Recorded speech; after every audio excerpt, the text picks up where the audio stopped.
ini mwenendo gani? Taratibu ni vema lakini siwe kunirusite. Acha nikupende mpenzi, acha nikuhisi ndani ndani, nishike mkononi twende mbali kwetu, ingawa mbali uko ni nyumbani, takubeba kwetu. taratibu ni vema lakini kusiwe mwingine. Nieleze kwa nini we una hofu na mimi. Nakupenda, I love you, je t'aime. Hakika tazama uso wangu, nimekumbwa na msasa wa kimapenzi. Natangaza wazi hadharani, nakupenda sana, niko na wewe kufana kupona. Acha nikupende mpenzi, kufana kupona baby. acha nikuhisi ndani, nishike mkononi twende mbali, kufana kupona ingawa mbali kwetu, uko ni nyumbani kwetu, imatena kwetu kwetu. acha nikupende mpenzi, nishike mkononi nikuhisi ndani ndani, kufana kupona baby. mkononi twende mbali, ingawa mbali kwetu, uko ni nyumbani kwetu, takubeba kwetu.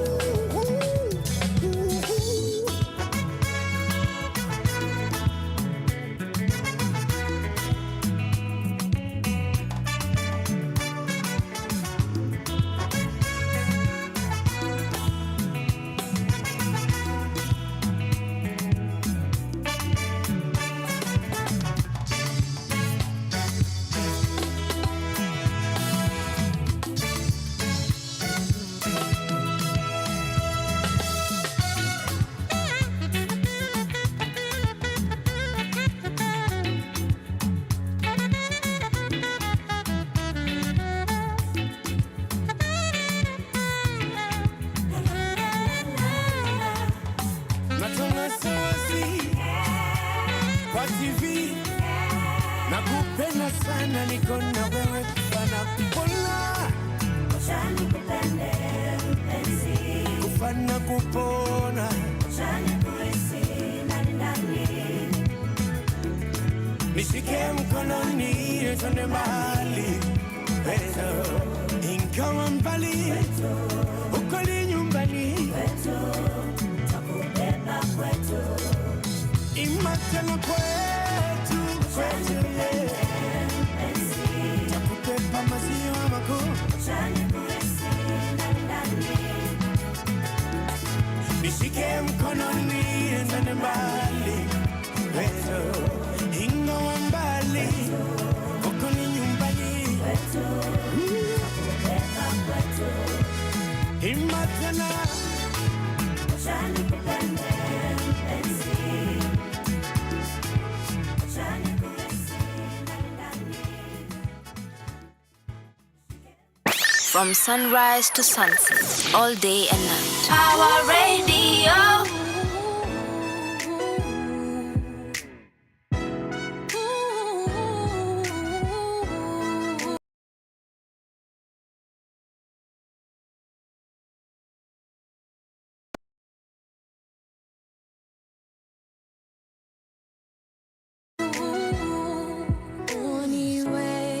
Niwe na hepa kukucheki, anipenda nimemwacha nyumbani, hajui.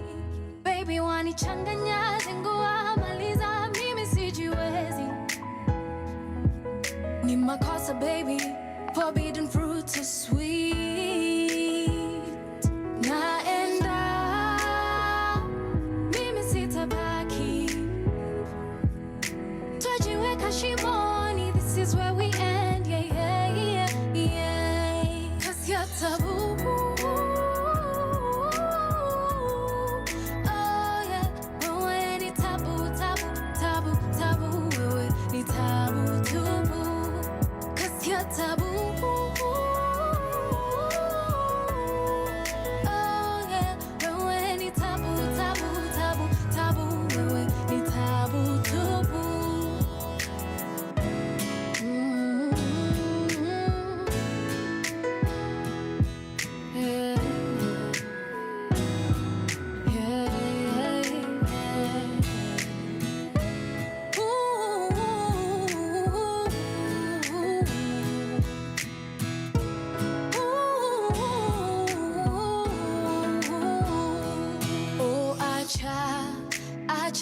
kunishika mkono hivo.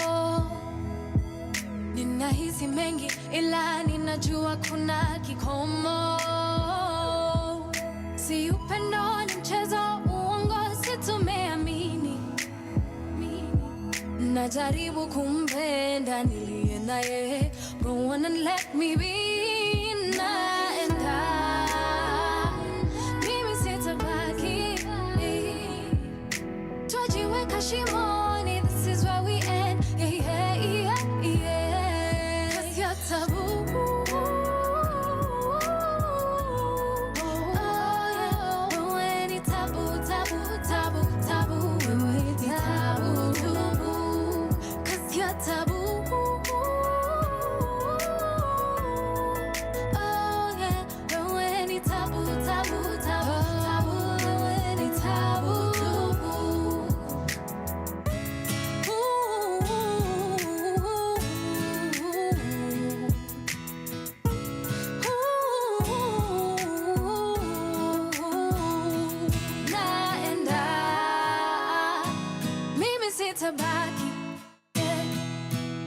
Twajiweka shimoni, this is where we end. Yeah, yeah, yeah, yeah. 'Cause you're taboo. Oh yeah, wewe ni taboo, taboo, taboo, taboo. Wewe ni taboo, taboo. 'Cause you're taboo. Oh yeah, wewe ni taboo, taboo, taboo, taboo. Wewe ni taboo, taboo.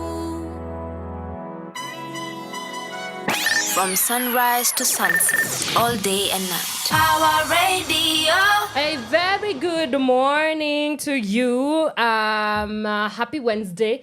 It is hump day for sure, but oh my God, it is a rainy day right here in Nairobi. Coming to you live from the capital, the wild capital city, Nairobi, Kenya.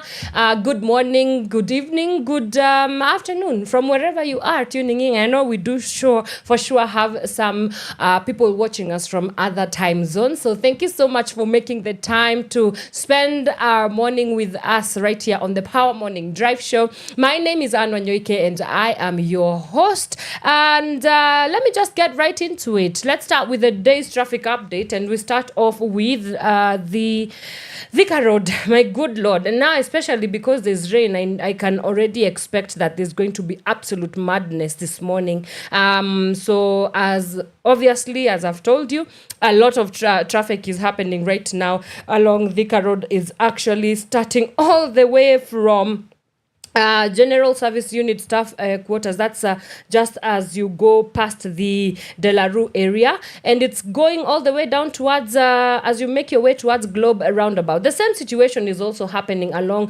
Kiambu Road. It's looking quite busy this morning. It starts all the way from where is this?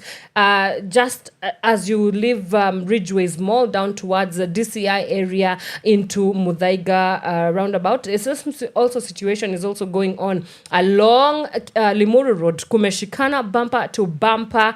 The traffic starts all the way from just the Red Hill Road that links into Limuru Road as well. Same situation is also happening along Peponi Road, kumeshikana bumper to bumper this morning. Poleni sana. Lower Kabete Road, naona pia the same situation also happening from Zend Garden all the way down towards the west towards Westlands, that is Spring Valley area. Same situation also happening along that road. Wanyoike Way is also quite busy this morning, and yes, of course, I can anticipate that that's going to be a lot of the roads happening this morning because of the heavy downpour that we are experiencing. James Gishuru Road also same situation, especially from the Red Hill Link Road, and then it spills over to the other side, bumper to bumper. It's absolute madness as well this morning. I can let's move on to Ojiji Road as well. Kuna traffic sana pale Ojijo Road. It also spills over towards Muranga Road. Same situation also at along Ngara. There's a lot of traffic also on Ngong Road as well this morning. Valley Road is also looking very busy, especially as you go towards All Saints Cathedral. Hakupitiki hata kidogo.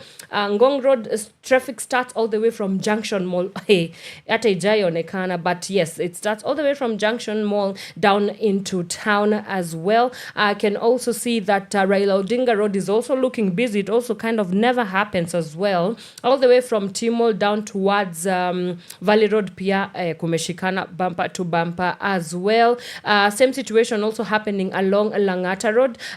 Traffic starts all the way from immediately you leave the Southern Bypass Link Road down towards Weston and Wilson Airport. Same situation also happening along that route as well. Mombasa Road pia kumeshikana, and in fact today traffic starts all the way from Panari Hotel down towards all that area of Next Gen Mall, Capital Center. Madness continues and spills over all the way into Bunyala Road, Haile Selassie Avenue. So you guys, you should be able to know if you can find an alternative route, which at this point I'm not so sure if that's great advice, but if you can find an alternative route, kindly be the first to take it. Then Lusaka Road pia kumeshikana bumper to bumper. Jogoo Road pia kumeshikana bumper to bumper as well. Both inbound and outbound actually. So basically guys, just brace yourself, because you know when it's a wet season, you know everybody, I just kind of never understand why exactly it always happens, but traffic is just, it becomes a little bit more problematic. Manyanja Road is also looking the same way. Also Outer Ring Road is also looking quite busy this morning, especially into and out of town. The whole of Donholm as well kumeshikana kiasi tu tena sana. Yeah, I think that's what basically is happening along our major roads this morning. If you see in a case of any incidents, do let us know. Remember to get in touch with us on our social media handles. We are at Power Radio across all socials. The hashtag to use is hashtag Pawa Morning Drive. We will see you after this short I was going to say commercial break, but hey, amen. We are going to be playing ads soon, but short musical break. We'll be right back. From sunrise to sunset, all day and night. Power Radio. Soul generation, no baby. Suda. I love you like the sunshine in the morning when I'm yawning, like the scent of love. Ukipika chai ya majani na mandazi. Such a lovely way to start my day. We getting high as I make you call my name. Tukisikiza ngoma za Bob Marley. Napenda vile una smile usisare.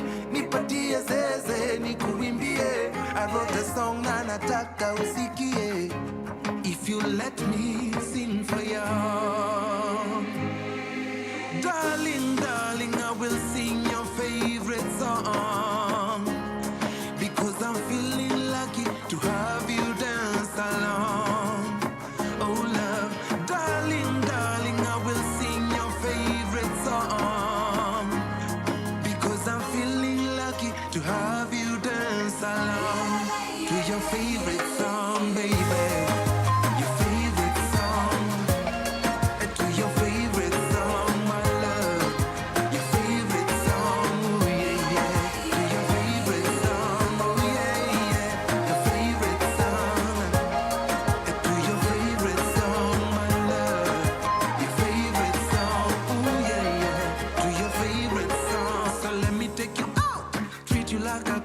The sun is out to bless your melanin. Tuingie town, I will show you around. Baby, slow down, let me show you to my world. Such a lovely day with my lady. Oh, many just love is what I'm feeling. I bless the day when you came my way, and I promise kuanita kuenzi. Baby, time imefika for 20, and I can see you back to my sensi. So won't you let me sing for you? Darling, darling, I will sing your favorite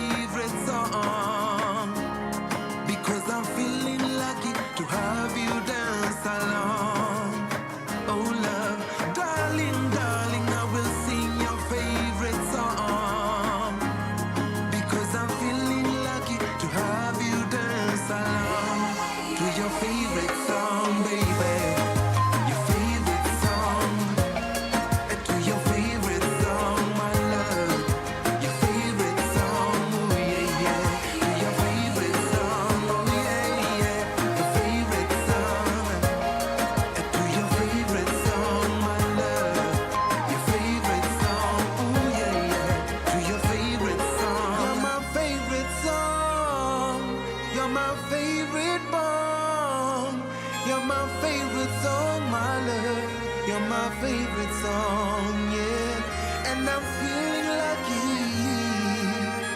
so damn lucky. Yes, I'm feeling lucky to have you dance along. From sunrise to sunset, all day and night. Power Radio. Alrighty, that is Ben Soul with your favorite song, and it's playing right here on Power Radio. This is the Power Morning Drive coming to you live from the very, very rainy Nairobi. I don't like the wet weather. Do you know actually there's a word for people who love this kind of weather? My producer being one of them. Shout out to Flozz. She loves the rain, and if you didn't know, people who love rain are called pluviophiles. Yeah, that's what you do when you tune into the Power Morning Drive show. We teach you English. Yes, so you're welcome. I'll be coming to collect my school fees after this. Yes, it's playing right here on Power Radio, and let's get into what is making the top headlines this morning. And we start off with the Daily Nation. Some of the stories that wameweka katika kina ni Mishra swears innocence as MPs announce parallel probe into the alleged trafficking of body organs at Medihill. That's a story, that erupted sometime last week, about the organ trafficking and all the basically the body organ trafficking that has been happening at Medihill Hospital in Eldoret. So there's a story there that goes on to extrapolate what exactly has happened since the expose on page 14. We also have a story on page 16. Man faces long jail term or huge fine for must go X account, a story on page 6, and I think it's quite interesting. We will definitely come back to talk about that. We also have a story here on teachers set for new allowances in proposed law. Finally, I can vouch for teachers, just not members of parliament getting more money. So that's not something that I'm mad about. Then never learned from Shakahola horror. Ooh, it took an arm and leg for me to say that correct. Watu wa Murima, I don't know, nowadays I just find myself mixing up L and R's. Barely 2 years after the Shakahola massacre and over 800 kilometers from the forested mass graves, another eerily chilling saga is unfolding in Migori. And like in Kilifi, the discovery of 2 deaths at Malkio St. Joseph Mission of Messiah in Africa Church has exposed yet another cult in the country and caught the attention of the authorities. And that's a story that goes on page 10 of the Daily Nation. We also have the story here, of course, by now or there are people who actually live under the cave, and I think I wouldn't judge you for not necessarily be up to speed with what exactly is happening around the country or the world. The Pope Francis died on Monday, that's on Easter Monday. And so there's a story here, inside Pope Francis's final hours and new details of his life, a story that goes on page 2, 3, 4, and 5 of the Daily Nation. And last but not least, Sudan's junta writes to MPs accusing Ruto of backing RSF rebels. That's a story that continues on page 12 of the Daily Nation. All right, let's go to the Standard newspaper, and what is making the whole page, front page story is Time for Africa. And I am looking at the Vatican Square in Rome, and some 3 black African popes, not popes, rather cardinals that are yet to go for the Pope. And I think this, yes, as the conclave beckons for purposes of electing a new prelate. Following the death of Pope Francis, Africa is once again a talking point. With over 260 million Catholics, the continent is second only to the Americas in number of loyal subjects to Rome. Will the Vatican break with centuries of tradition and crown its first African pope? So this is a story that continues on page 2 of the Standard newspaper. And one of the rather, for lack of a better word, contenders of this would be Cardinal Robert Sarah. He's from Guinea. He's 80 years old. We also have Cardinal Peter Turkson, 76 years old. He's from Ghana. And last but not least, we have Cardinal Fridolin Ambogo, who is 65 years old, and he is from DRC Congo. Right. And with that, yes, let's tackle some of these stories that we've just heard about the Pope. So, one thing about the Catholic Church is like it's a very powerful institution, that's for sure. We are talking about an institution has been there for years, literally thousands of years, and a lot of speak, as you've seen the Standard newspaper highlighting there that why is it that we do not necessarily have an African pope, or has ever been an African pope for the time that the Catholic Church has been in existence? And we did have actually a black pope back in 1500 years ago, yes, if I'm recalling what I read about it from history classes.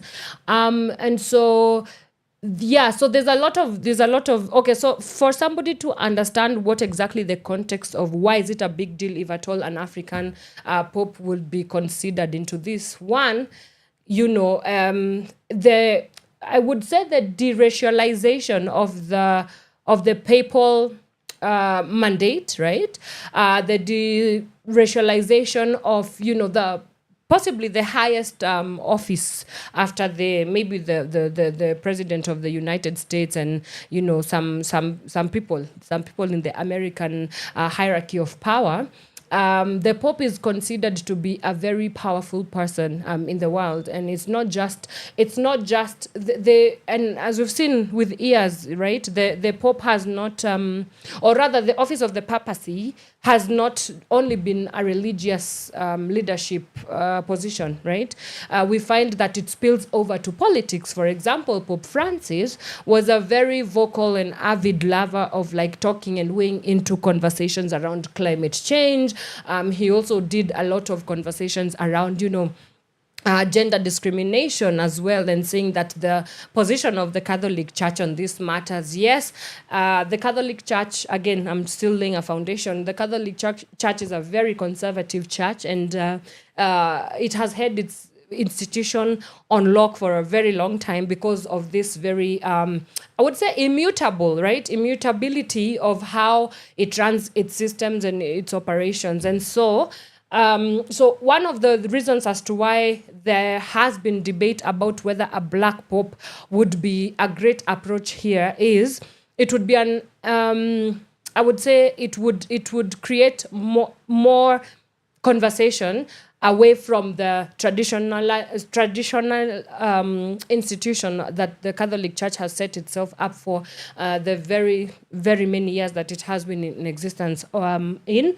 And then the ideation of having a black pope is, hey, we're Catholics, and you've heard that 260 million Catholics are literally the ones that, or rather, 260 millions make up the African, are found on the African continent. And so there being a black president and feeling that there is sort of like a racial undertone to this conversation is saying that we can do as well, right? You're not only going to represent us as black people, or you're not going to represent us as black people all over the continent and beyond the continent, but it's about how do we reframe and see blackness, right, in all the spaces that for the longest time have been only a reserve of people that do not have the black skin, or people that do not identify, or not even identify, just black people, right, in general. And so those are some of the conversations that are going there. So yes, I know it's not going to do really anything for the betterment or the livelihoods of black people, whether Catholic or not, across the world, but why it's a big deal, and why I'm trying to make you understand why it's such a big deal, is the politic, right? The social fabric within which that argument is going to come and break. It's going to what the statement here is. Oh, hey, look at us. We are Catholics. This is a religious institution, spiritual institution, whatever you want to call it, and we do believe that we must transcend the very racist, because we've had this conversation before, the very racist I guess foundations that make up the highest hierarchy and power structures of powerful institutions, like now, for example, the Catholic Church. So in one way or the other, I understand as to why people would be excited to have something different, something that breaks away from this very traditional, I use that with air quotes, traditional and conservative ways of doing things. And I mean, we've been seeing time and time again the Catholic Church being very laid back in some of its conservatism, and I would not call it necessarily progressive, because in our world today, whatever the world terms as progressive, to me, it's really not, because it kind of edges on too problematic. And I do not know anything that is progressive, meaning that anything that is giving freedom to some people at the expense of the freedom of other people, or freedom that means the oppression of others. I'm not so sure that that's something that we would have a conversation about, anything that would be deemed as progressive. So good luck to which pope that will be considered for this new position as pope. And actually, we have 135 cardinals that are eligible to vote for this. So it might look like it's a very political, and actually it's a very political and tight race. Yeah, you would think that the spiritual is not political, but shock on you, it is political. As a former Catholic, may his soul rest in peace. And all I want is, if the new pope will have something to do with maybe reforms in the Catholic Church that now also spill over to the social and political and economic fabric of the society as we know it, whether it's maybe having sit downs with very high level, high stakes leaders. And how basically what I'm saying is, I do recognize that, even myself as a Christian, I do recognize that religious and spiritual institutions and leaders have a role to play in ensuring that the political, social, economic systems are running with fairness, with justice. We should be the watchdogs, right? As Christians, at least, we should be the watchdogs of whatever is happening in our country. So anyway, good luck to whoever gets that position. All right. And it seems as if we're going to be talking about religion and religiosity, because our next story is also about church. This story that has been uncovered here on page 10 of the Daily Nation. Remember that almost 2 years ago we had the Shakahola situation happening. So now we have an incident that has happened again, 800 kilometers from Shakahola. We have two suspicious deaths that have raised the alarm of in Migori County. The sign at Malkio St. Joseph Mission of Messiah in Africa Church, Opapo Village, bears the writing, "Welcome to New Jerusalem, Kimpontai, Kwinaneli, Maunantiriyo, Alleluia." I don't even know what that means. But yes, there was an uncovering of two bodies yesterday. And of course, with cults, and this is, I can't say that at least it's only two people, because when you look at what happened in Shakahola, we were talking about literal hundreds of people dying. But two people, one person too much, two people, that's a lot of conversation there. And so basically 57 people were found living in a commune, a religious commune in Migori County. And the ongoing conversation is that we need to start creating stringent regulatory what is it? Maybe regulate how religious institutions are set up in this country. But my clap back of that would be this: I don't think you can regulate the spiritual, to be honest. Then second of all, yes, am I for the regulation of cults? Absolutely, because cults are not the church. Let's not forget that we are dealing with two separate things, okay? There has to be I have a lot of thoughts here. So let's start with, yes, you cannot regulate the spiritual. Why? Because people's beliefs are always people's beliefs. Then, of course, constitutionally, people have the right of worship and the freedom of worship. And whatever set of beliefs that they have decided to base their life's principles and everything in between, it's up to the person. So the state can do only as far as that provision in the constitution is given, all right? So there's one. But secondly, when we talk about regulation of churches, when you talk about regulation of religious institutions, my only...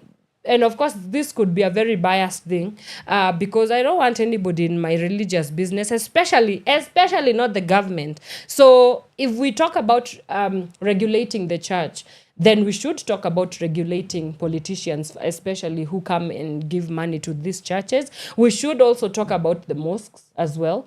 We should also talk about the other religions that practice in this nation, right? So that it does not look as if it's an unfair or an unjust, I would call it an unjust or unfair treatment of certain religious institutions. So having said that, now coming objectively on this other side, I understand why it's important for us to be super vigilant, even as a country, to just really watch out for these people who come in sheep's clothing. Yes, they are wolves, and lie to unsuspecting Kenyans that, this is what God's will over your life is. Let's not go to hospital because we believe that God heals. And I'm not saying there's anything bad or anything wrong with believing, as, exerting your faith to that regard. I mean, I've just told you right now, I do believe that God heals, and I am a walking proof that God heals. But God also having said that, God healing does not necessarily mean that you replace, for example, hospitals, right? And there are religions, and I can tell for sure that this is definitely one of the things that was happening. There are people who do not believe in going to hospitals. Why? I do not know. I will have to look for the religious leaders or cult leaders and have a conversation with them as to why is it that they are set up in that way. And it's kind of very misleading, because why do we put away the hospital but we do not put away schools, right? Like, it's hypocritical. In one area, you don't believe in hospitals, but in another area, you believe that you can take your child to school in the name of secularism, or, putting your faith in secular institutions. Well, schools are secular institutions. I'm sorry, a restaurant is a secular institution. Why do you then feel the need to go and eat? If you are looking for services, for example, even a cleaning service or a security service, it's a secular institution. So the mismatch here for me is a little bit hypocritical, and that's how you actually start identifying this is a church, a true church, a Bible-believing church, as I say as we say in my church, but also the difference between a church and a cult, because two different things. So I'm not for the regulation of churches. I'm for the regulation of cults. I am for the regulation of people who come and seem as if they are doing something, towards appeasing God. Yet, when you look at everything around them, and one of the things is, by the way, it's so easy to identify a cult. Number one, they do not believe in opening up their spaces. Then they just go and, what is that word? Isolate themselves, right? Then that's why you found the Shakahola people, the mass graves were being found in deep into the woods. The Bible is so clear that when you're in a Christian community, when you're a part of a church, you should be open arms and welcome everybody. The Bible also talks heavily about why we need to rely on the fellowship of each other. We need to constantly meet, right? And there are regulatory systems and structures within the church that have been placed so that we can keep being accountable to each other. And that's how you do not end up in such chaos as is happening with Migori. So man, we do need to really have a tough conversation here as religious leaders, as partakers of any sort of religion and spiritual undertaking. And let's just put an end to this kind of madness. And that conversation leads us to the end of our news roundup. When we come back, I am joined by Miss Emily Mirelle. She's from Estonia. Yes, today we go international. And we are going to be talking about research and the role of research and data collection in informing how do we deal with political, social, economic structures and systems. Because the conversation for a long time has been research is not necessarily very we don't look at it as an important part of the makeup of how do we determine what works in our political justice, social structure. So we shall be talking to Miss Emily right after this short music break. So keep it Power Radio. We'll be right back. Gosh. What?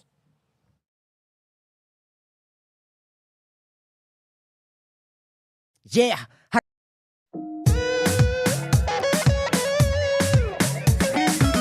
Walikubandika mtu wa shida, daktari alisema hakuna tiba. Ulianguka tena na tena, kumbuka, kumbuka, kumbuka. Alikuokoa, hakukusahau. Ukapewa notisi, hakuna kazi. Maauctioneers wakavuruga mali. Ulianguka tena na tena, kumbuka, kumbuka, kumbuka. Alikuokoa, hakukusahau. Oh my, sahau.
and night. Power Radio.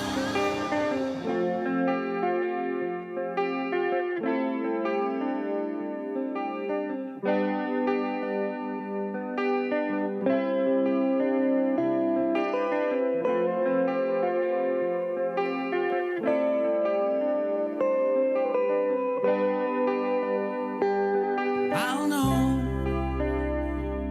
when I see you. Nitaona in your eyes, and I'll know when I hear your voice. Kwa kweli, this is my choice. I'll be there when you're dreaming. Nitalala by your side, and I'll know when I see your face. Kwa kweli, this is my place. And when you say nakupenda, I feel it. When you say tunaweza, I believe it. And if tuko pamoja, baby, will you say milele? Sema milele. Tafadhali, sema milele. Baby, usijali. And if tuko pamoja, baby, won't you say milele? I'll know when you tell me. Nitaskia in your voice, and I'll know when I hear you say, kwa kweli, this is my choice. And when you say nakupenda, I feel it. When you say tunaweza, I believe it. And if tuko pamoja, baby, won't you say milele? Sema milele. Tafadhali, sema milele. Baby, usijali. And if tuko pamoja, baby, won't you say milele?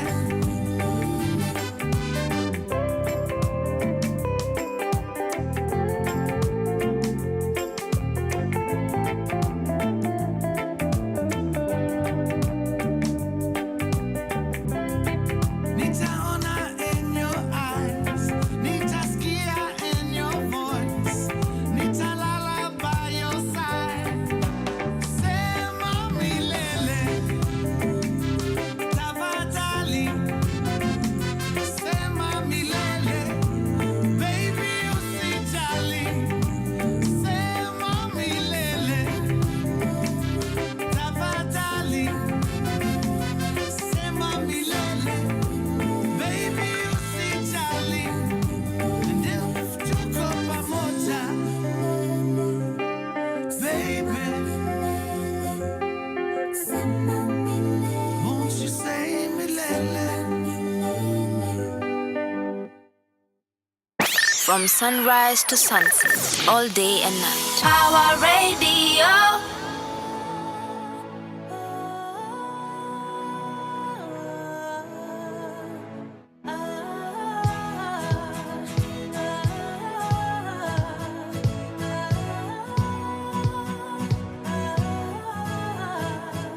Oh mama, panguza chozi, siyatafakari vita vya juzi. Sikupenda kwangu kukuudhi, ila tu ujana haubagui. Dada, panguza chozi, sijitie lawama kwa uzushi, kwani vita kati ya mandugu si ya Firauni. Wakati hauniruhusu niruhusu mimi kurekebisha yangu madhambi. Kwa hivyo naomba siku hii nikumbukie mazuri. Nataka mucheke siku ya mwisho, siwe mpweke. Mimi bado niko na mshukuru Mola kwa kuwepo. Nasema amina, amina, amina, amina, amina, amina, amina, amina, amina, amina, amina. Oh, mpenzi, panguza chozi, sijijaze chuki wewe moyoni. Hasara yote ya Mwenyezi. Oh, rafiki, panguza chozi, sijumize we kichwa na maswali. Utazame sana kwenda bila mkono wa buriani. Wakati hauniruhusu mimi kurekebisha yangu madhambi. Kwa hivyo naomba siku hii nikumbukie mazuri. Nataka ucheke siku ya mwisho, siwe mpweke. Mimi bado niko na mshukuru Mola kwa kuwepo. Nasema amina, amina, amina, amina, amina, amina, amina, amina, amina, amina, amina. Oh, sina nafasi nyingine ya kuona wewe. Nasikitika, minaumia, lakini nina shukrani moyoni ya kuwa miongoni mwa walonienzi mimi. Wakati hauniruhusu mimi kurekebisha yangu madhambi.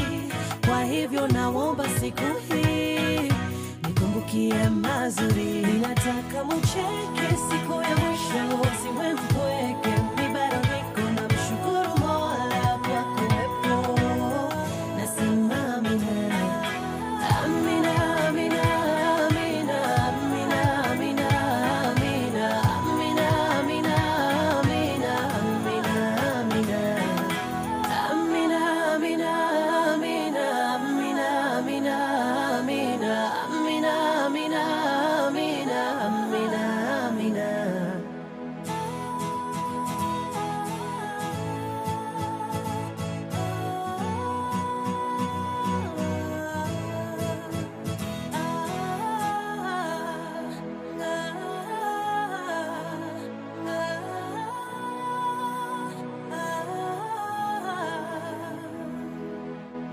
From sunrise to sunset, all day and night. Power Radio. Alrighty, welcome back. That is Miss Sanaipei Tande with Amina, and it's playing right here on Power Radio. This is the Power Morning Drive show coming to you live from a very rainy Nairobi. Yes, and here is where you tune in and power up. My name is Wanyoike. I'm your host. Remember, you can get in touch with us on our social media handles. We are at Power Radio across Facebook, Instagram, Twitter, and you can also find this live broadcast on our YouTube channel. And please respect and love yourself. Go and subscribe. Yeah, hit on that notification bell so that whenever we go live, you are the first to know. And you can also find us on our website www.power254.org/power radio. Now, because I am not like your government, I promise and I deliver. I did promise that I'll come back with Miss Emily. And guess what? We are back. Hi. Hi. Hi. How are you? I'm very good. Oh, it's so good to see you. I'm just very wet because of the rain. The rain, yeah, it happens to all of us. It happens to all of us. But it's so good to see you. Welcome to Kenya. Thank you so much. And welcome to Power Radio. Thank you. Yeah, so maybe for people who do not know who you are, kindly introduce yourself and a little bit about the work that you do. Mm-hmm. Yes. So I'm Emily. I originally come from Estonia. What? And I've been living in the Netherlands the past 5 years. I'm doing my master's degree right now. Yeah.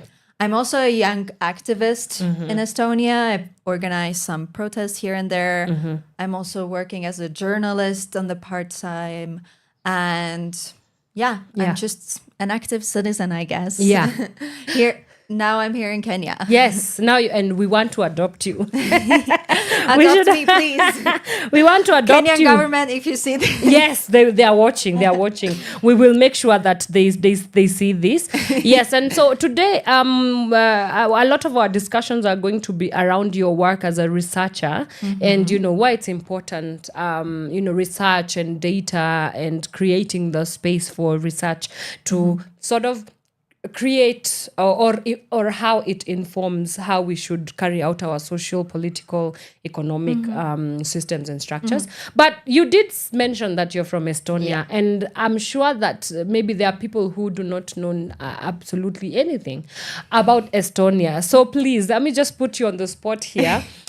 First of all, if you can tell us anything about Estonia, for some of us who want to be aspiring wanderluster or globetrotter, and yes, I do. Estonia is one of it's on my bucket list. Bucket list, Yes, it is on my bucket list. We're So gonna adopt you. Please don't abduct me. I live in Kenya. Abduction is it's a trigger word. English is not my first language. Okay, fine. Neither is it my first language. Yeah. So anyway, yes, adopt me, please.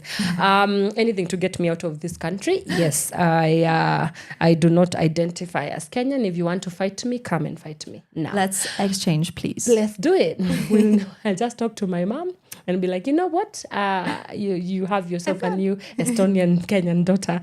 All right. So yeah, what is the 1 or 2, 3 fun things or a fun fact about Estonia that you would like to share with our listeners today?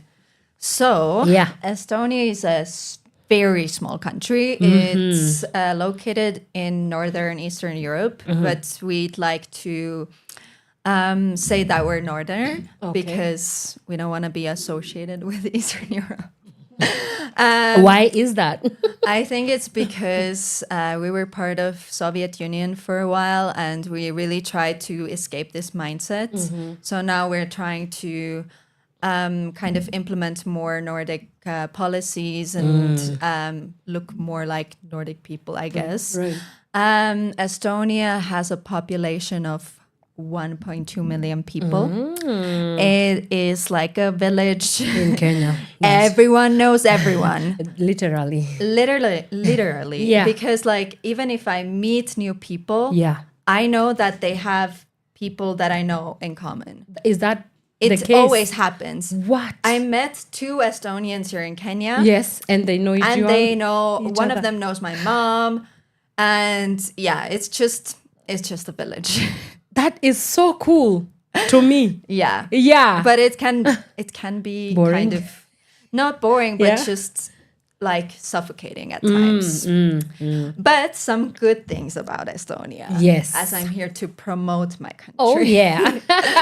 Yes. So 3 things. I think one of them is sauna culture.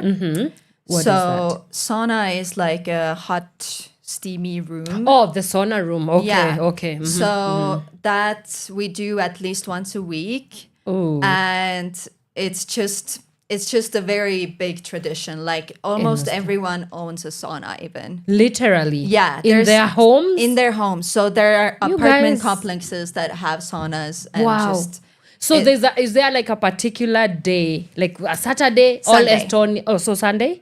for me it's Sunday. Sunday. So every Estonian, not every Estonian, but like Most. once a week. Yeah. Sundays, it's sauna Sundays. It's sauna That Sundays. is so cool. Yeah. So we love that. And especially in the winter, people like to go to the sauna and then hop in the snow Okay. and hop back in the sauna. And then, so it's like the best of both worlds. Yeah. Cold, and hot. hot, Yeah.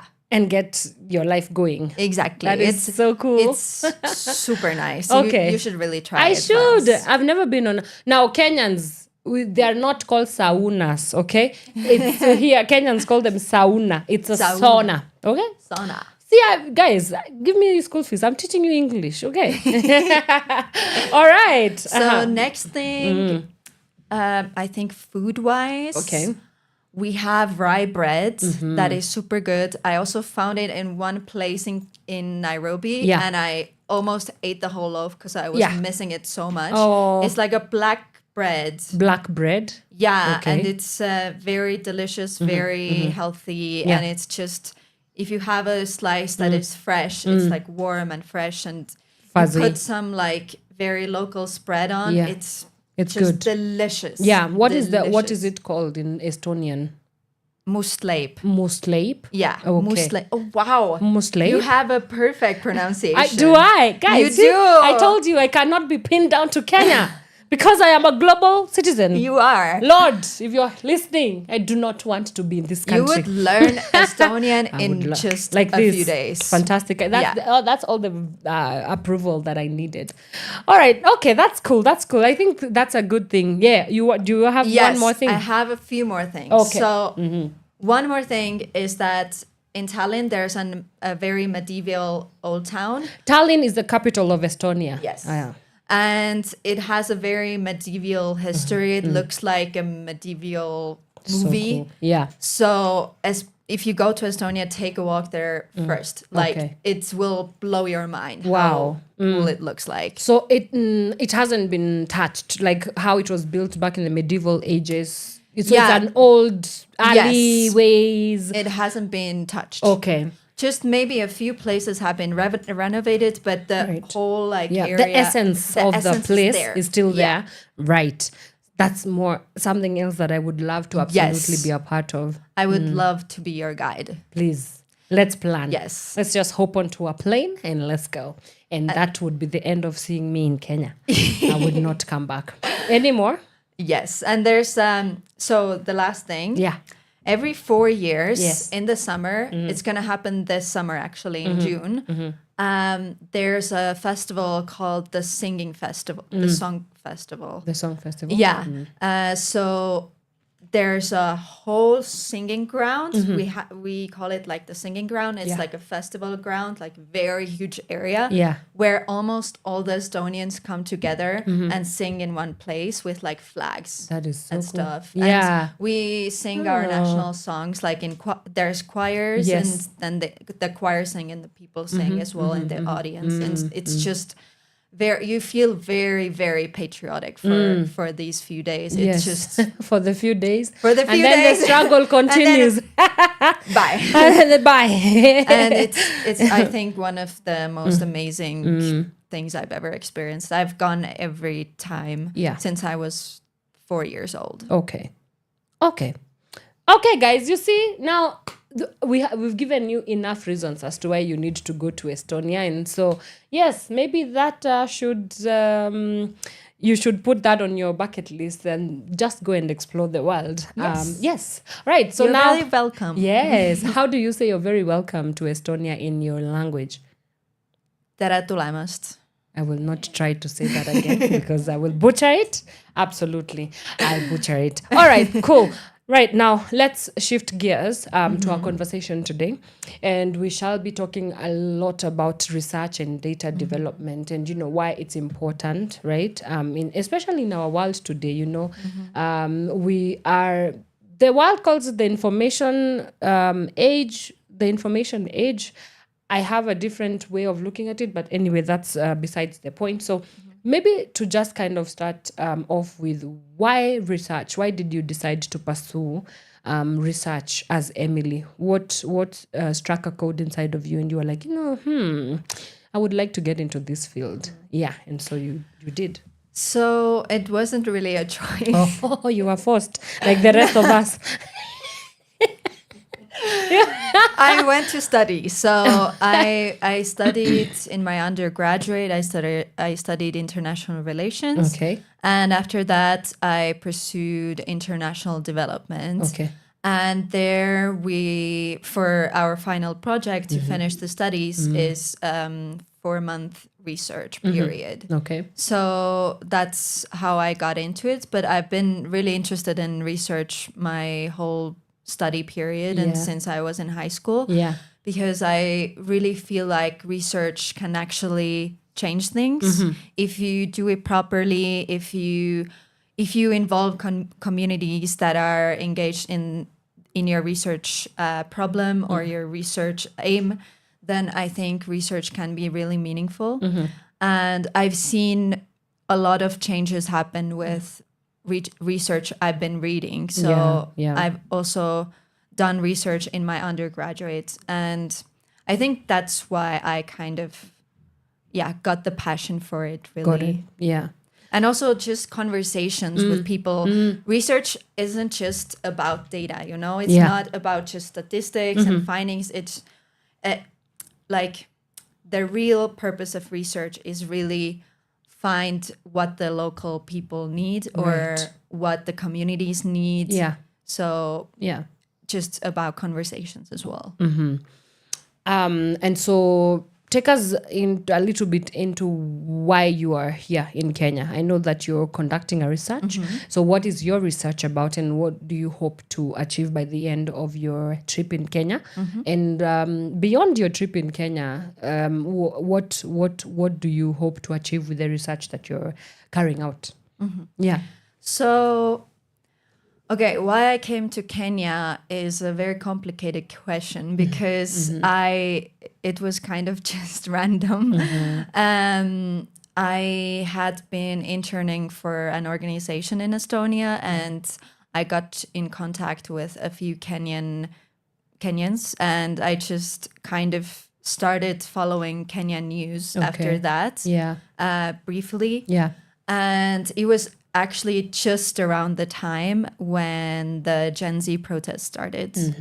And it kind of, as a young activist, it kind of really ignited like a passion inside me because it was, for me, it looked like a completely different protest out of all the protests I've ever followed. Yeah. So I really closely followed those protests and tried to support people that were protesting. Yeah. And after that, I started my master's, and it kind of really made sense as I was so closely following it to actually come here and talk to people how it went down and why and how it was organized and how was the government reacting. So I'm really just researching the finance bill and how people feel about it, how people still feel about it, and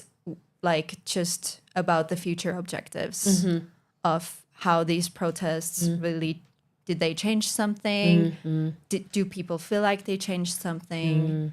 And so on.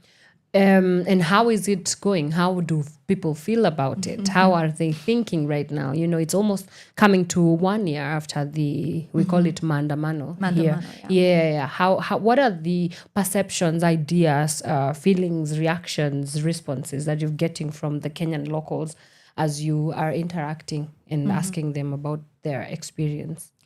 I think it really depends on the person. I think also it really depends on people's stories, because usually how I do this, I just let people tell their story, because I don't want to do this very like top-down research model. I really want to hear people and tell their stories. What, for somebody who doesn't know what a top-down model is, could you kindly elaborate?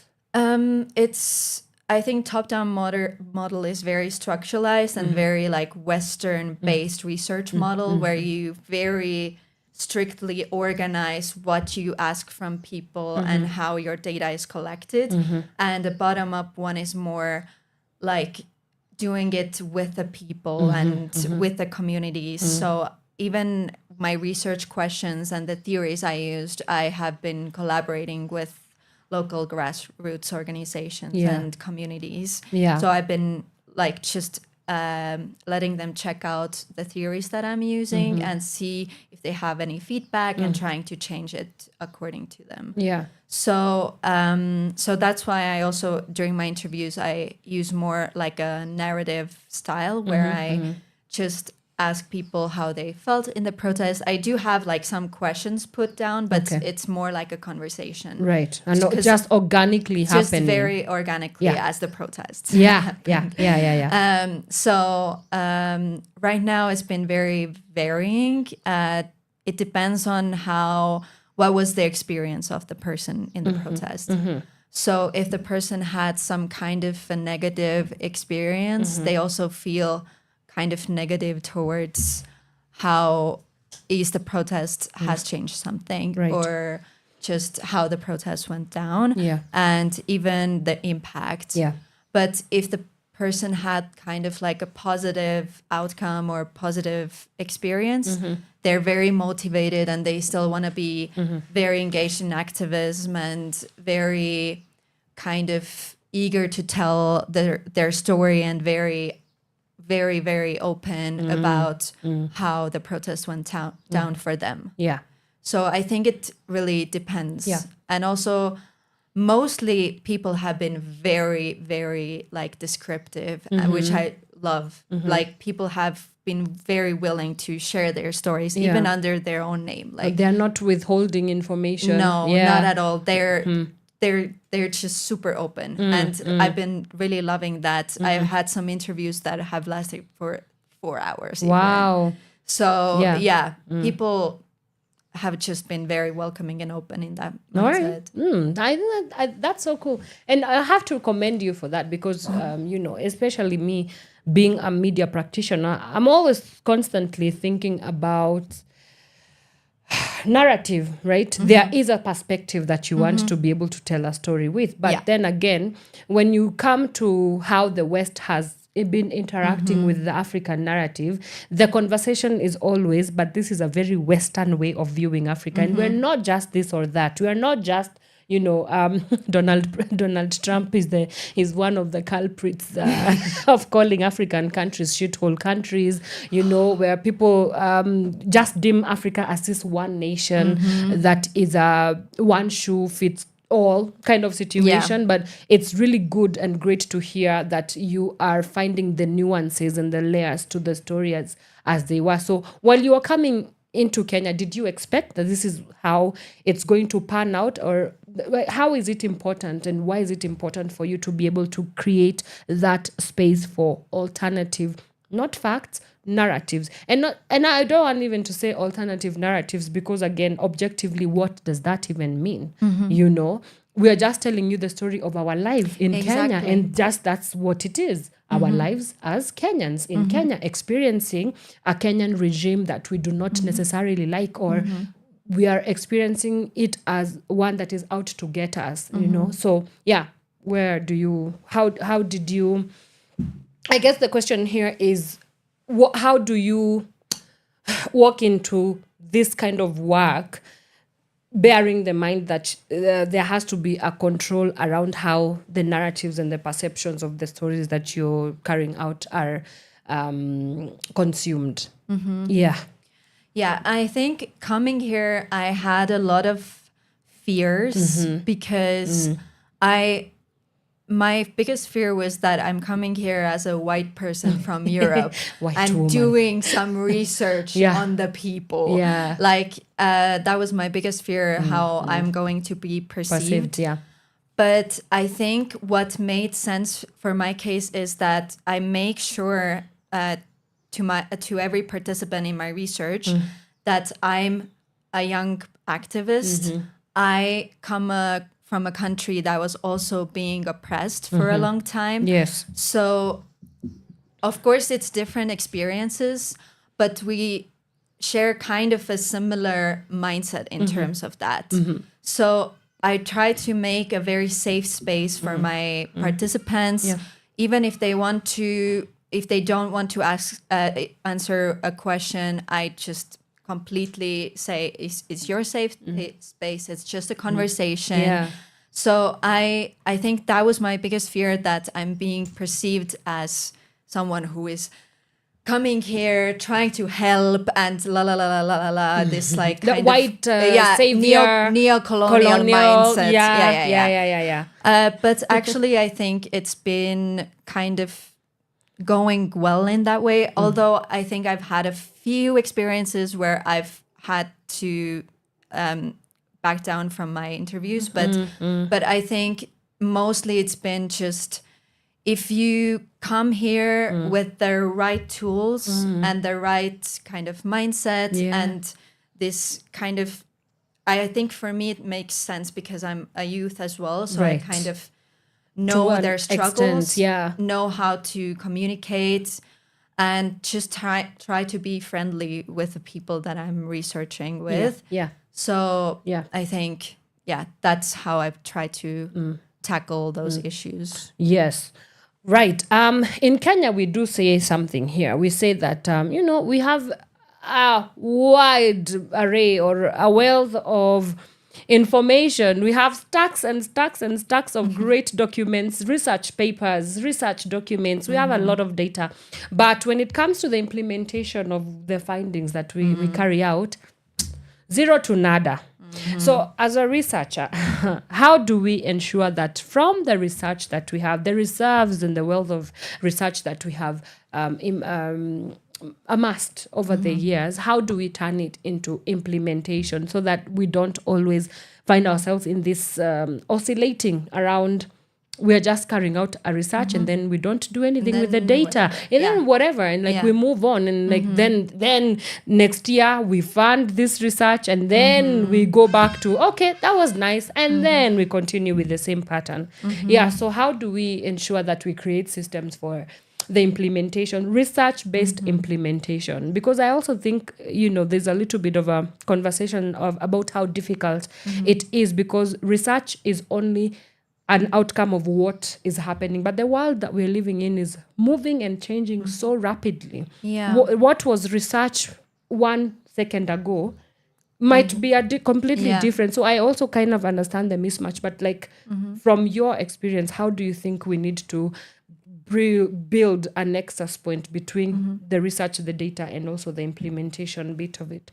I think that's also just connecting with people and having those NGOs and the government, having those contacts where you can actually communicate your research and say, okay, I did this research, these are my recommendations, and you make it really easy for them to understand, super easy, just these are the points, not in this research technical language, but these are the points in simple language that I found out. So please, if you actually want to change something, this is what you should do. Yeah. Very easily, just in 3 slides even. Yeah. This is what I found.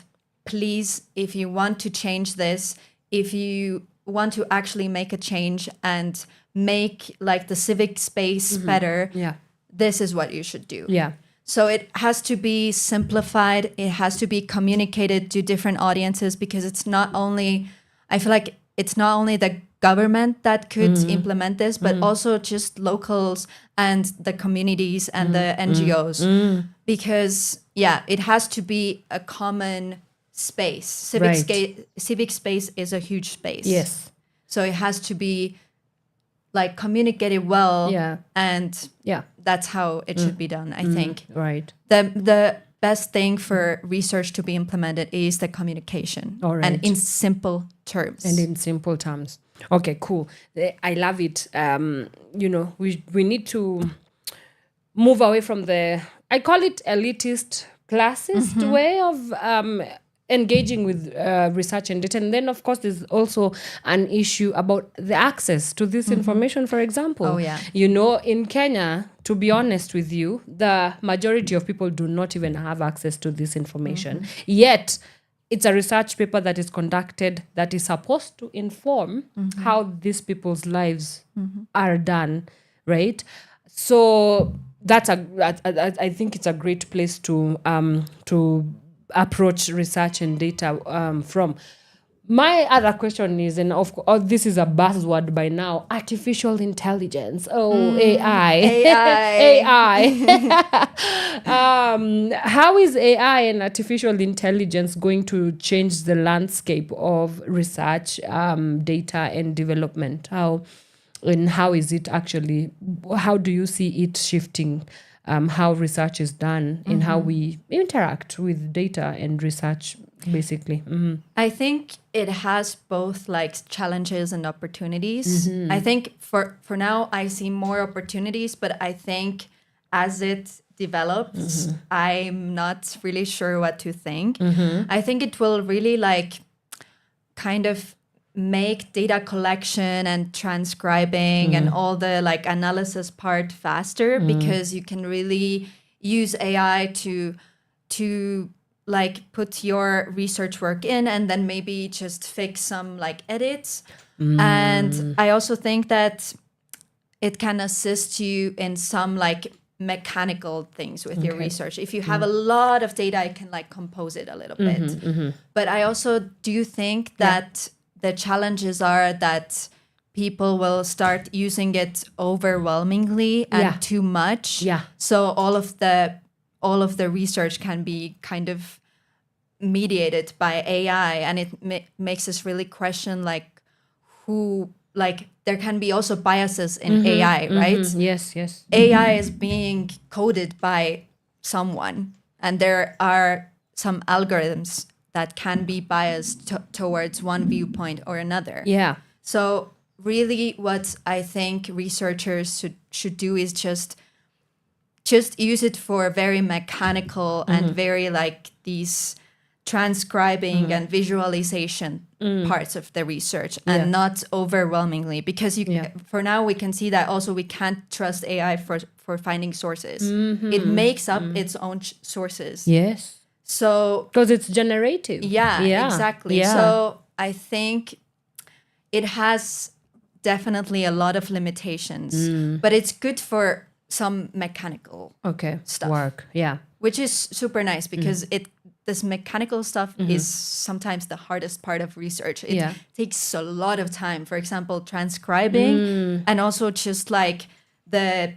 whole visualization part can be super, super, super time consuming. Okay. All right, cool. We are gonna take a quick break right now, and I want us to get into, is data the new gold? It sounds like a plan. Yeah. Is research the new oil, right? And what are some of the cultural barriers and challenges that researchers also constantly have to grapple with? You know, you're on the field in a completely, not just different continent. Like you've literally flown overseas to for come 12 hours. Oh my days! That's a half a day, man. You know, to talk to people who speak a different language from you, anthropologically different contexts and backgrounds. Like this is definitely something that it's not work without its own sets of challenges and barriers. So let's take a quick break. We will come back and discuss what are some of these barriers and how do we ensure that we push back on some of these issues. If you have any questions for us, please remember you can get in touch with us on our social media handles. We are at Power Radio across all socials. We're still here with researcher Emily Mirelle from Estonia, but she's also freshly from Netherlands because that's where she's studying. And we are talking about research, data, and development and what it has to do with our lives as we know it. Let's take a quick breather. Do not move a muscle. We'll be right back. From sunrise to sunset, all day and night. Power Radio. On baby, pata baby, it's pata baby.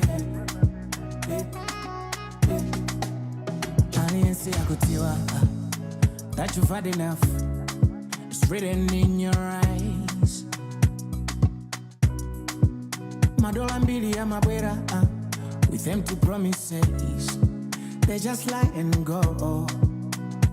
I can see you've had enough. Give your heart to me. Give your heart to me. I'll never make you cry. Dry your eyes, mama. Nipaseko tumtaji sindiza kutakata. Try your eyes, mama. Sindiza kuswela mtima. Sindiza kuswela mtima. Sindiza kuswela mtima. Sindiza kuswela mtima. Wako. Give me a chance to go chenge that. Give me your love, go chenge that. Open your heart, you will allow it, how it. Open your heart, you will allow it, how it. Give me a chance to go chenge that. Give me your love, go chenge that. Open your heart, you will allow it, how it. Open your heart, you will allow it, how it. Baby, sina doba. Muntima mwago ningofuna kona. Sindi banga njomba inenga jikaba last for you and me, yeah, yeah, done. Unipasa mpata sindi kutoresa choka. Dibweleza mwaindi kuchotea matoka. Our love chizakala sweeter, chizakala better. In my heart you will use. Give your heart to me, give your heart to me. I'll never make you cry. Dry your eyes, mama. Oh. Tanipasa go to mtaji, sindi za kutakata.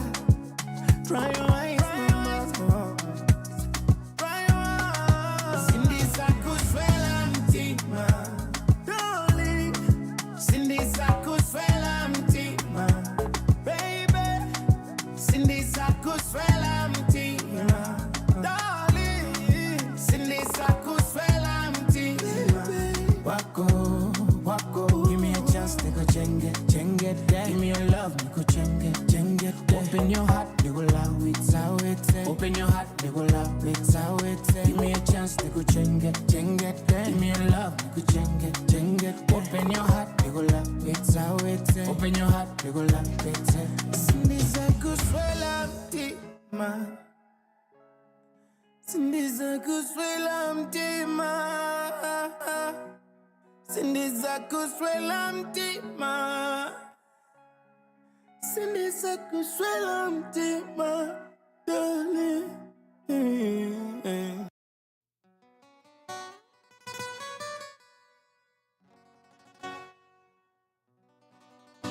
Akia, akia.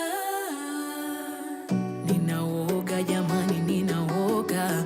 Sielewi nini inatendeka, kwa sababu vile wajitolea kunipenda mimi sijazoea. Ninawaza na tena ninapanga vile mimi naweza kutoroka. Hisia zangu ambazo zinapanda zinanifanya kuogopa.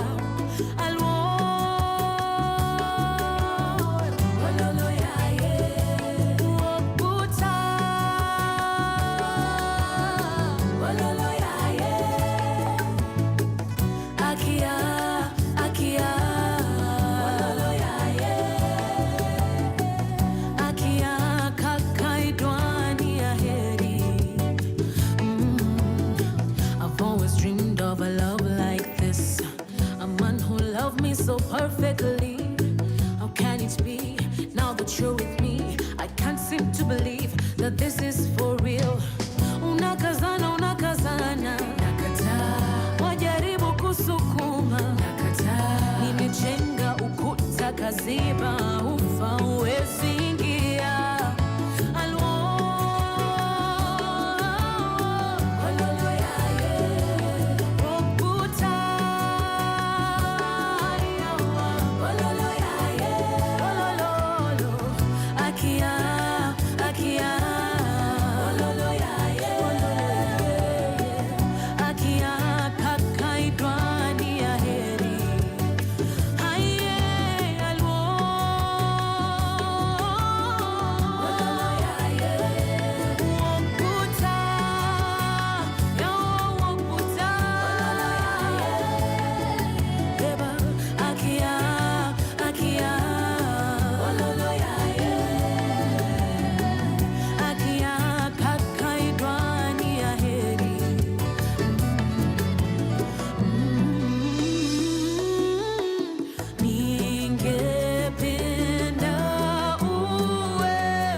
una na na na na na na na, hey, una na na na na na na, una na na na na na na, hey, una na na na na na na, una na na na na na, hey, una na na na na na, una na na na na, hey, una na na na.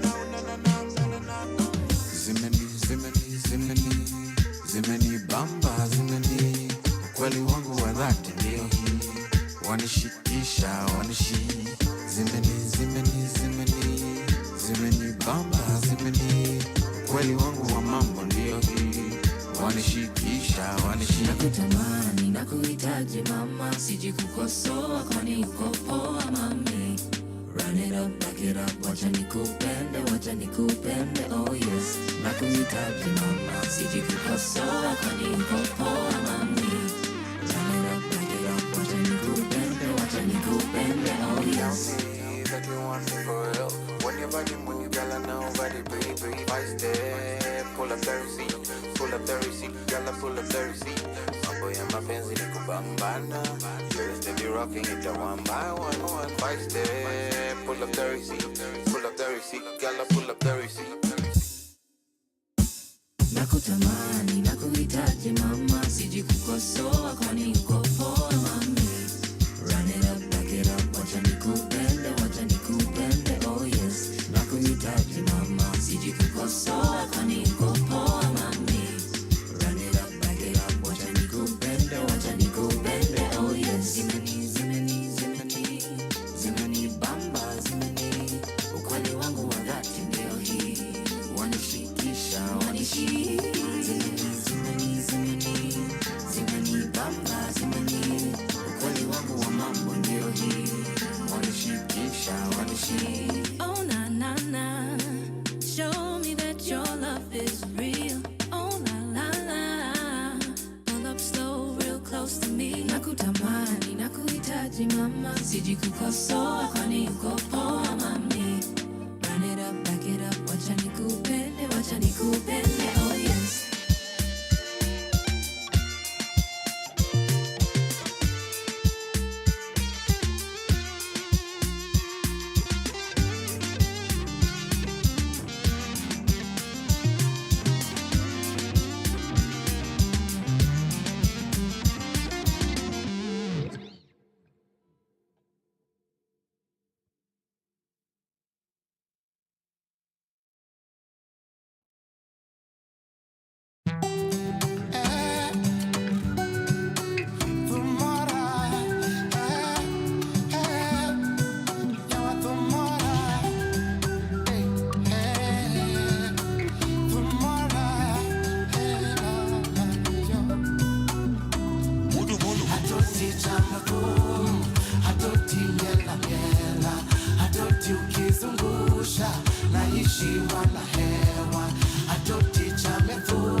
vile unazitoka walai blanda, mimi nimetekwa, napewa mahaba. Ayayaye, walalo, I say you do it now, jabera ye.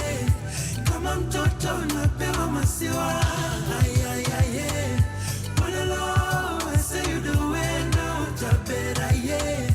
Kama mtoto napewa masiwa. Atoti chamutum, atoti ngela ngela, atoti ukizungusha, naishi wana hewa. Atoti chamutum, atoti ngela ngela, atoti ukitingisha, naishi wana hewa. Atoti chamutum, atoti ngela ngela, atoti ukizungusha, naishi wana hewa. Atoti chamutum, atoti ngela ngela, atoti ukitingisha, naishi wana hewa. Osnauru, Kevin Ratego, Daktari, Papa Manento, Mama Messi Sunbreeze. Ya wakini pego mera, mawatenda wili. Pinyo pongi weche yawa. Lakini wa musu mokuongo, ani longanio nyachi pala. Wodo bongo, woda oko nyakotia. Todo muso kosta ojuan kanyo. Ayayaye, walalo, I say you do it now, jabera ye. Kama mtoto napewa masiwa. Ayayaye, walalo, I say you do it now, jabera ye. Kama mtoto napewa masiwa. From sunrise to sunset, all day and night. Power Radio. Alrighty, welcome back. That is Watenda Willy with Atoti, and it's playing right here on Power Radio. This is the Power Morning Drive. My name is Wanyoike. I'm the host with the most, if I do say so myself. And we're still with Miss Emily Mirelle. By the way, what does your name mean? Mirelle? I have Do you no know? idea. I just know my dad chose it. Okay. Also, my friend, when I posted on my social media about what was it? About this show, she told me that I have to make you say your university's name. So what is it called? Yeah. Utrecht Uh-huh. University. Say again? Utrecht. Lina, that's for you. Thank you. You're welcome. You're welcome. I'm not going to say it again because I will butcher it. Right. Yeah. And we are still having a conversation about the importance or the role of research and data in informing how we do our social, political, economic systems and structures. And before we went on a break, we had touched a little bit on, is research and data the new oil? Is it the new gold? First of all, do you think research and data is the new oil or the new gold? Is that where it's happening? It depends on the research. It really depends. If you do research in a impactful way and not just in a very like broad and narrow way, then I think it can be the new gold. Right. But I also think research should be complemented with activism and people's actual thoughts because research still is being done by someone. There are limitations, there are biases with from that someone's perspective, right? Yeah. That's never going to be, research is never going to be neutral, never unbiased. Even I have biases. Yeah. So it should always come with the local input and knowledge, not only by itself. Research by itself is just like a glass without water. Gotcha. And how do we invest in, more effective research and data, especially if it's geared towards political, social, economic development? What does that world look like? I think I think it depends on what the research aims are. Okay. I think all of that, to solve all of the problems with one research is a very big goal. Yeah.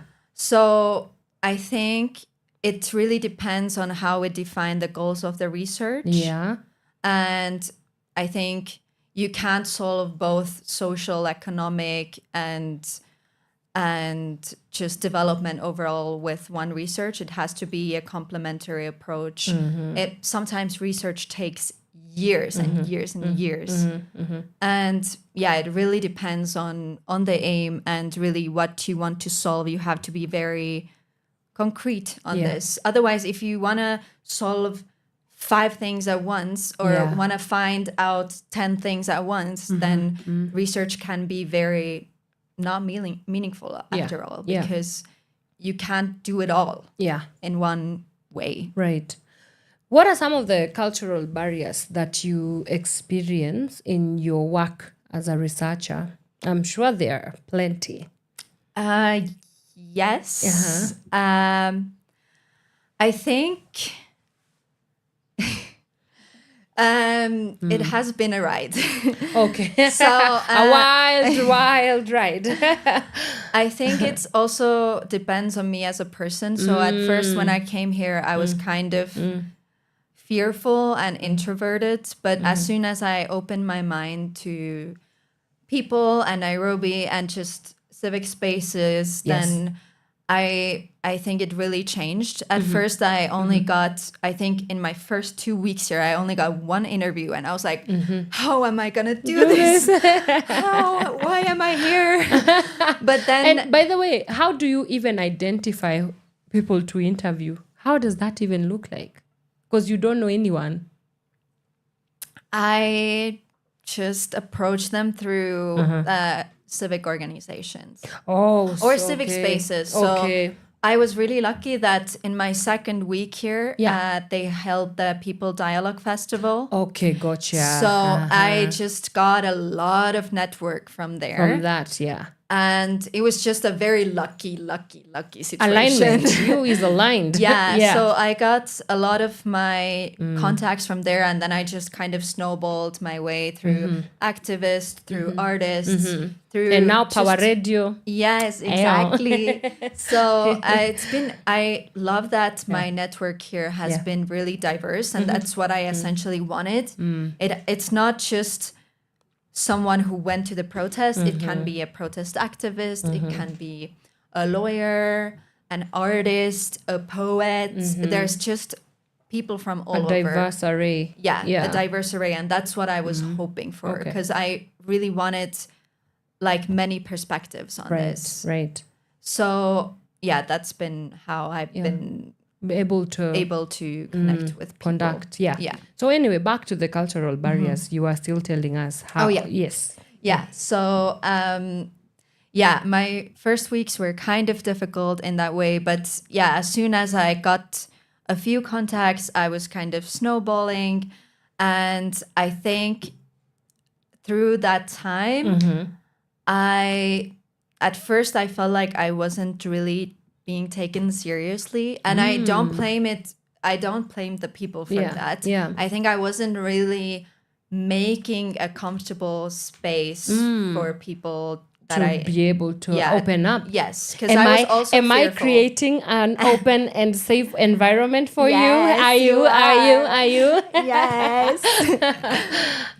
But I also was learning how to do this all. It was my first like rodeo, first research in another country. Yes. So I think that was the hardest part. But as soon as I figured out my way to deal with this, I visited a lot of different communities. Also, I went to Mathare. I've been to Kitui.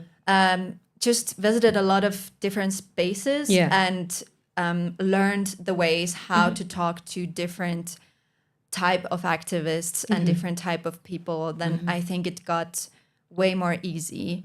And I think in terms of cultural barriers as well, I think it was hard to make people trust me at first, but I think as soon as I kind of as soon as I kind of mentioned that, oh, I'm a young activist, then people are opening up to me, Yeah, and yeah. they want to know more about me, and I think that's also something. Yeah.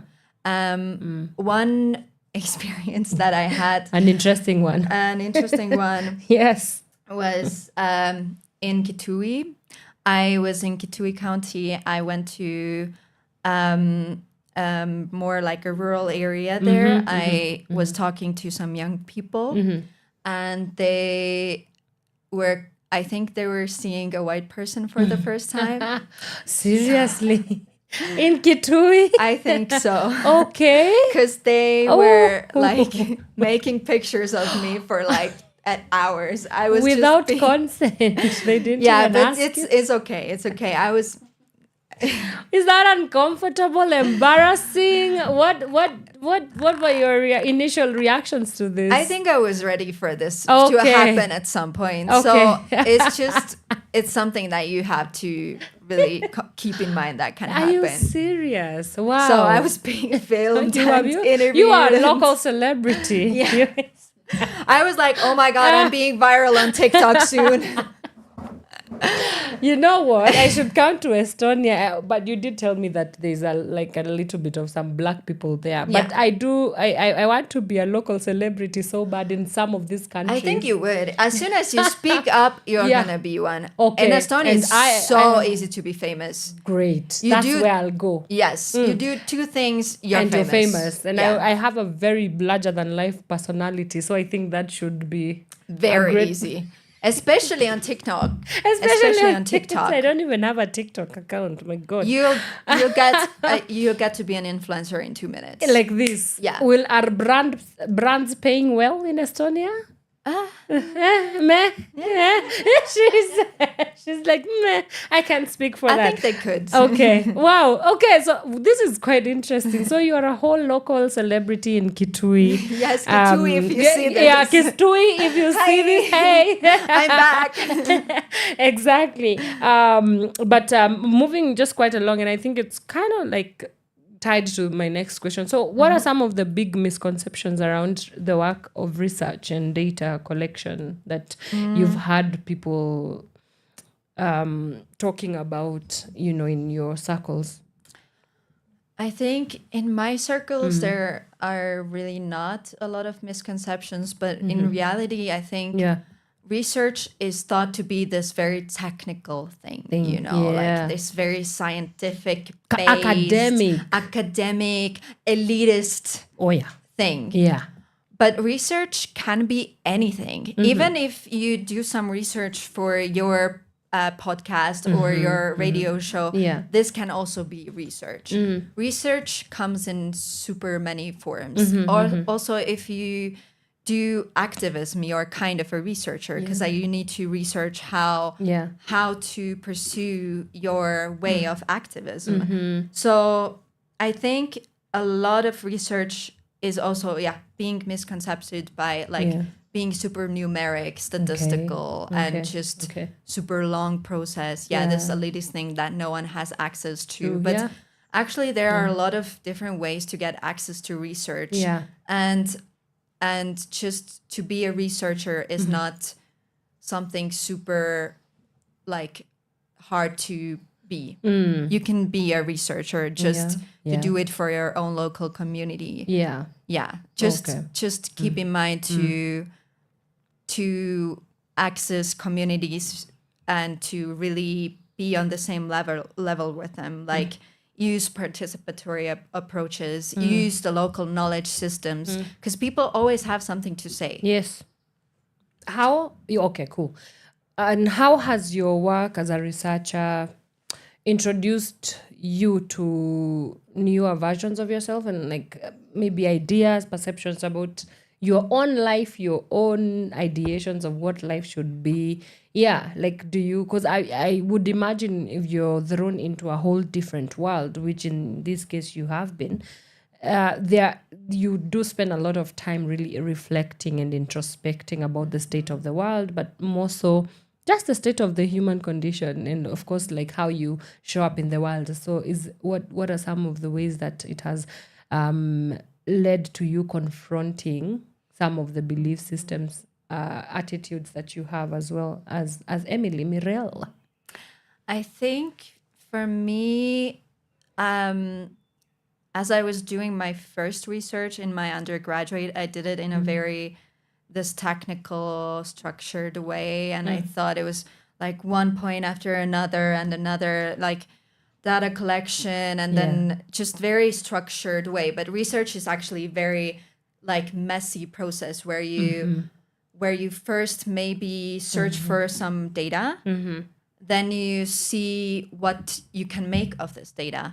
But then you go back to searching this, to collecting the data. Like it always goes back to these processes. And I think that's where my first lessons to not make it a structurized process, because it never can be. You have to, if you find something new, you have to go back to the first steps. You really, I think that this has been my biggest lesson, to really reflect and go back to the first steps of the research, and to really like use people's voices also in my research because I feel like this having your own biases can be a big issue, but if you really go co-create this research kind of with the people that you are interviewing and really listen to what they have to say, and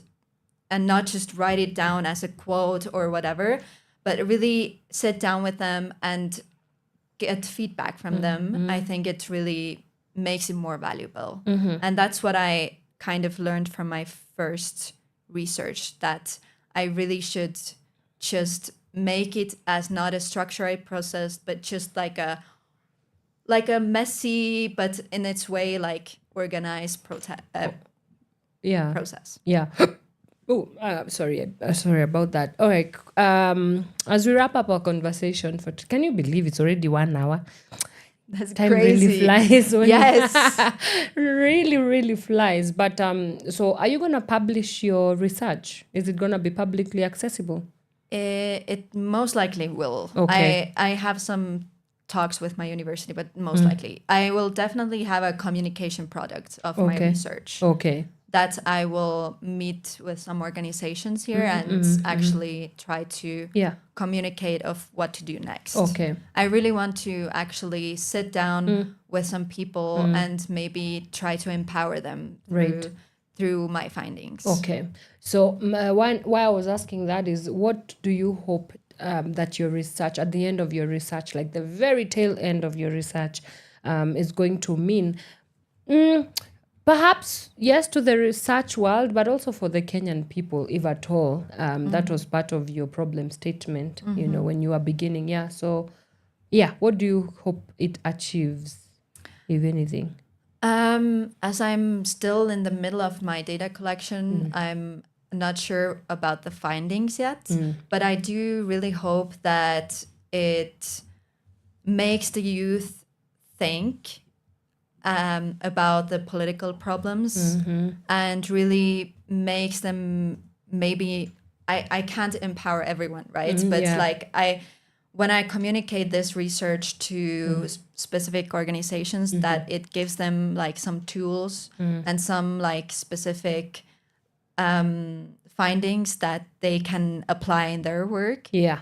And also just when I definitely will share my research with my participants as well. So maybe of course make them reflect on how this all went down and why this means, and maybe empower them for the next era of political participation and voting, of course. Yeah. Voting. And voting. You've had Kenyan youth. Have you had? Am I a Kenyan youth? I think I am. Please vote. I'm not even a registered voter. I can't even say that publicly. Oh, actually, fun fact, in Estonia, we have e-voting. These people have got it right, man. Like everything is digitized. I swear, How if do you it was have in everything Kenya, digitized? I think it just, so there was like, after we were part of the Soviet Union, we became independent. Our next government was very strategic. And they saw the power of technology very early on in the 1990s already, where the first computers kind of came into play. Right. So they saw the power of it. So they kind of invested in these technologies. They made it available to all schools. All schools had computers and internet cafes all over town. Yes. So after that, after people became very digitally literate, I think they made a lot of like partnerships. The government made a lot of partnerships with like companies and organizations, and that's why they built up these like digital networks and digital platforms for example, health. For example, even like you can even register your marriage online. Wow. You can do your taxes online. Everything. Yeah. We are still figuring out e-citizen. That's our like government. I don't even want to talk about this nation. Anyway, as we wrap up, yes, you've heard, and I actually found out about this. There was so Tony Ndungu. You can go on his Instagram page. Him with a couple of friends had gone to Tallinn for a digital conference or summit of some sort, and they were doing the Pass the Spoon. If you go and check out Pass the Spoon challenge, and they had a whole week of just conversations about how futuristic Estonia is in terms of digitizing everything, every of their operations, and how they are thinking and framing around digital solutions for making the life of an Estonian, palatable, really. So go check it out. Right. We have unfortunately come to the end of our conversation. I know. Already 1 hour down. So as we wrap up, maybe you can give us your final remarks, where if this young girl maybe who is looking at you right now talking about research and they do not know why it's important, what would your words of an affirmation, encouragement be, and why is it important for us to really look the research and data way? I think it's not only because of societal change that you should do research, but also individual level. Research makes you challenge yourself. If you find out something new, if you have like a specific perspective going into research, be prepared to be challenged. Okay. So I think it also makes you, see your own voice in different ways. I think also makes you think of other perspectives. If you just look at statistical data, this can also be something that you find out something completely different that you essentially thought you were going to. So I think really research makes us challenge ourselves. It makes us critically think about the world. And of course, at the end, it leads to social change. Right. So it's an activism in a different way. Yeah. Oh, wow. I mean, that's a great place to end it. Thank you so much, Emily. Thank you for coming Thank and you for making the having time to come and talk to us. And all the best in your research paper. And yes, I was asking for selfish reasons. I do want to read that research paper after it's done. You will, for sure. Wink, wink. Alrighty, cool. We've been speaking to Miss Emily Mirelle. She's here in Kenya, carrying out the research specifically about the democratic revolution, whatever you want to call it, of sorts that happened after the 2024 maandamano, widespread Kenyan protests that saw us on the streets because of the finance bill. So definitely when she drops her research, you'll be in the know. Yes. But only if you follow us on our social media. Yes, just keep it tuned and keep it locked on Power Radio. Look out for when that happens. And yes, we have been talking to her about all things research, and it's my time to go and do other things. Thank you so much for everybody who was able to tune in. We do this again this Friday, and guess who I am having a conversation with? The one and only Tatiana Gisheru.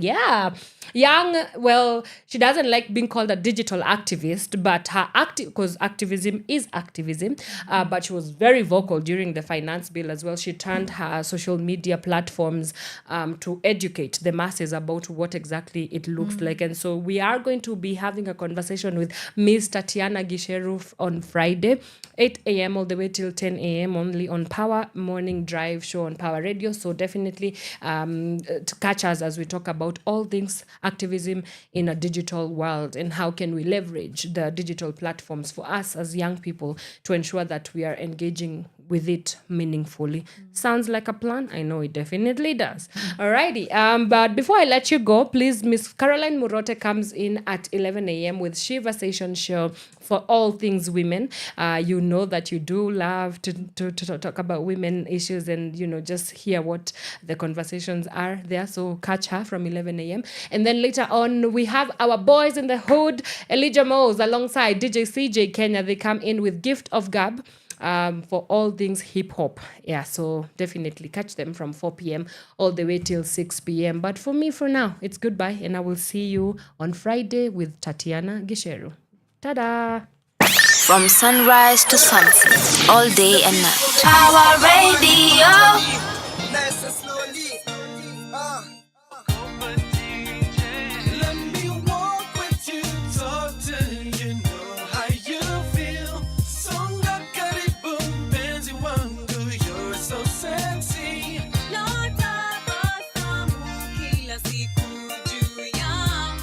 Songa karibu mpenzi wangu, you're so sexy. It is you I think about when I wake up in the morning.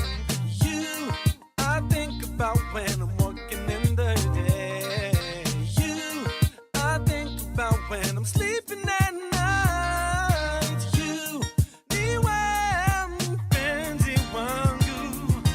You niwe mwangaza wangu. Let me walk with you, talk to you, know how you feel. Songa karibu mpenzi wangu, you're so sexy.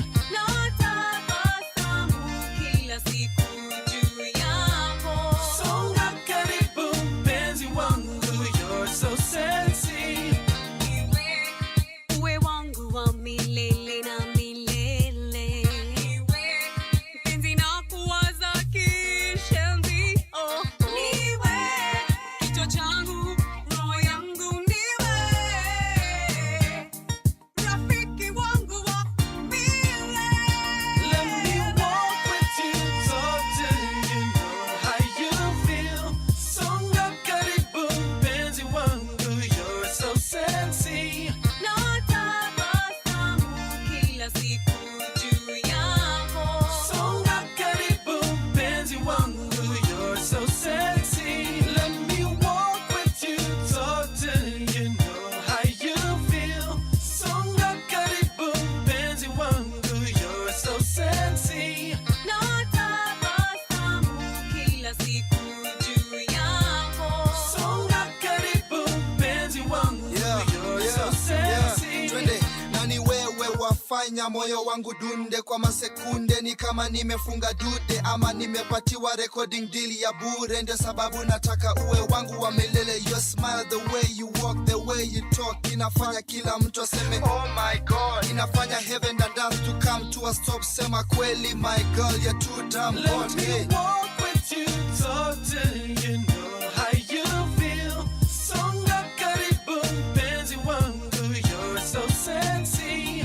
Natabasamu kila siku juu yako. Songa karibu mpenzi wangu, you're so sexy. Let me walk with you, talk to you, know how you feel. Songa karibu mpenzi wangu, you're so sexy. Natabasamu kila siku juu yako. Songa karibu mpenzi wangu, you're so sexy.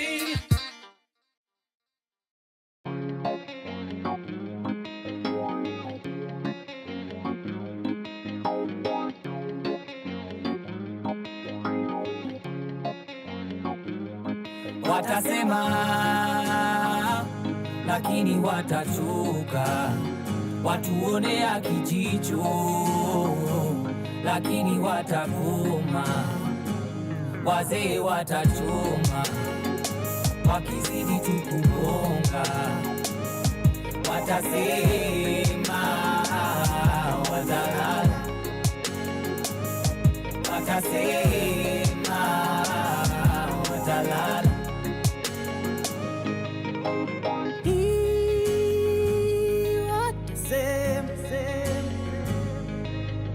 Silence is golden. Nashindwa vile nitakupa hizi zote, mashida mingi lakini usikonde. I'm working on it. Ni hivi usisonge, even though I'm dreaming. Wasikuchoche, it's always been so close yet so far away. Don't you ever feel some type of way? Hey, yeah. Shauri yao wanaoponga mbaya, shauri yao wenye wivu wajinyonge, shauri yao, shauri yao, shauri yao. Watasema lakini watachoka. Watuonea kijicho, lakini watakoma. Wazee watachoma, wakizidi tukubonga. Watasema watalala, watasema watalala.